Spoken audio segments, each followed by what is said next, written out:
अशांत होई उठिछि पुरी समुद्र बेलाभूमि।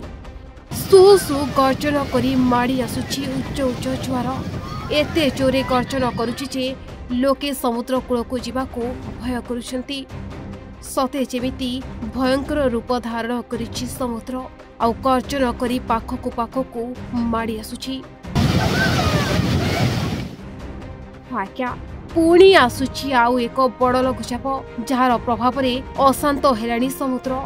बारंबार समुद्र को न जावा पई बारण करा जाउथबा सत्ते मध्य किछि अमानिया लोके समुद्र भीतर को जाउछंती। सेबडे लोक मानकु सुरक्षा देवा पई लाइफ गार्ड मुतयन होइछंती। आज्ञा पुरी उपकूल रे दिनकु दिन समुद्र अशांत हेबारे लागिछि।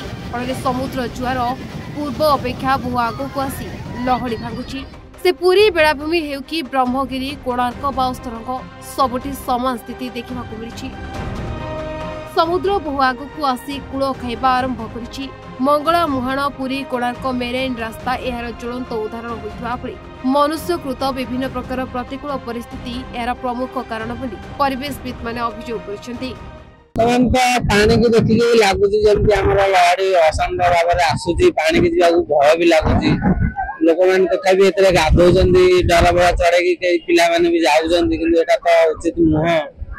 तेज सूच बालीबंत दाड़ी देवा सह झाऊ बण को काटी नेबा फल आज समुद्र कूल खाइबा सह समुद्र कूल जनबसति विपद सृष्टि करिछि बोली अभियोग करिसेंती।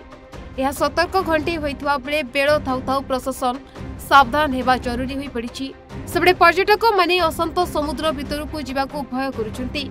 लाइफ गार्ड मुतयन होई सेमानको भितर को जीवाको बारण मध्य करिसेंती।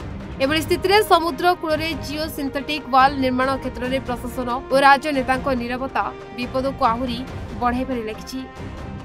प्रबल अशांत अच्छी क्लाइमेट लघुचाप वर्षा अच्छी तो सही समुद्र भारी अशांत अच्छी लोक आम बहुत सतर्क कर मना भी कर किसी लोक शुणुं कि लोक शुणुना बारंबार डाकिया पड़े रोज माने अच्छी मैंने बारंबार डाकिया पड़ो से आसु न आसु आम काम आम करूँ आम जी करवा से।